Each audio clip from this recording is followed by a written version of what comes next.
Abduqodir Husanov murabbiysining oldiga kelyapti mana. Abduqodir Husanov $350 ming Gelandwagen sotib oldi. Futbolchimiz bugun Toshkentga yetib keldi. U milliy terma jamoa safida ikkita muhim o'yinda qatnashadi. Murabbiysining oldiga kelyapti mana. Senga hadya futbolning dadasidan. За все, что ты делаешь в футболе. Иншаллах, чтобы было таких ребят в Узбекистане побольше и процветали страну. Поздравляю. Tabriklaymiz. Qarshi jamoa. O'zingiz bering mi? Siz o'zingiz bering keyin. Mana bismillah. Qani, ko'rsatamiz mashinani. Ya subhanalloh. Bu qanaqa paketi bu Ibrohim? Bu eng full night paketi. Wow. Gelandwagen night paketini hadya qildilar. Qali aka, это гордость, да, такой. Радость. Заслужил. Abduqodir his tuyg'ularingni gapirib bor nimadir deb. Rahmat deyman sizlarga. Mayli. Qiynamaymiz vaqtda. Ko'zlarini qaranglar, kirib bilan. Gapirsen-chi. Полный tonirovka, bronировка, Polik, molik, antiradar hammasi. narsasini biz qilib beramiz. Kelishdingmi?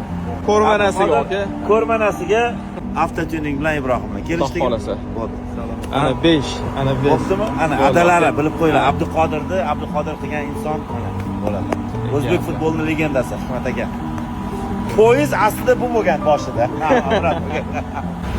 Gap yana Abduqodir sekin chiqib ketyapti. Voydot. Oo! Abduqodir aka yomon. Har bir ota-onaga nasib qilsin. Shunaqa futbolchilar ko'payaversin. Xudo xolasa men ham o'g'lim futbolchi inshaalloh. U ham shunaqalar nasib qilsin. Gap aka siznikini ham mana shundan kutaveramiz xudo xolasa. U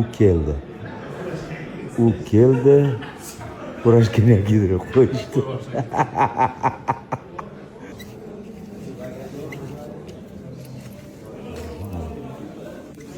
Kam endi buni auksionga qo'ysang, bitta gelik bor bitta. Sportga qiziqasizmi? Unda sizda katta daromad egasi bo'lish imkoniyati bor. Sizlar uchun kanalimiz hamkori Adinix eng yuqori koeffitsiyentlarni taqdim etadi. Sevimli jamoangizni qo'llab-quvvatlang. Millionerga aylaning. Kommentariyadagi silkaga o'tib, hoziroq ro'yxatdan o'ting. Toshkentga kelishi bilanoq Husanov o'zining yangi avtomobilini ko'rib boshi osmonga yetdi. Angliyada BMWda yuradigan futbolchimiz endi O'zbekistonda Gelik bilan Toshkent ko'chalarini kezadi. Ha aytgancha Gelik Abduqodir Husanovning nikoh to'yi munosabati bilan kelin tomonga mahr uchun xarid qilingan degan taxminlar ham yo'q emas. Nima bo'lganda ham futbolchimizga yangi avtomobil muborak bo'lsin.